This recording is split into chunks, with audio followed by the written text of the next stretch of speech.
দাদা এটা মার্কেটে 70 টাকা দাম, তাহলে আপনি 100 থেকে 120 টাকা কি করে বিক্রি করছেন? দেখো, এইটা আমরা 120 টাকা বিক্রি করছি কারণ আমরা ডিজিটাল মার্কেটিং করি। এটা ফেসবুক, তারপরে গুগল বা আলাদা প্ল্যাটফর্মগুলোতে আমরা 120 টাকা বিক্রি করছি। যে কোনো এগ্রিকালচার প্রোডাক্টগুলোকে খুব সহজেই আমরা ডবল দামে বিক্রি করতে পারছি, কারণ চাষিরা বিক্রি করে কোনো ফোরে বা কোনো মিডিলম্যানকে। আমরা অনলাইনে কি করি, ডাইরেক্ট কাস্টমারের কাছে দিই।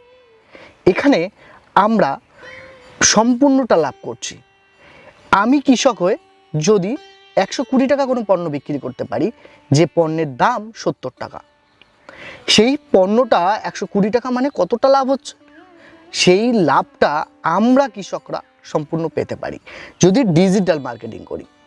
ডিজিটাল মার্কেটিং আমরা ফেসবুকের মাধ্যমে করতে পারি এবং গুগলের বেশ কটা সাইট রয়েছে,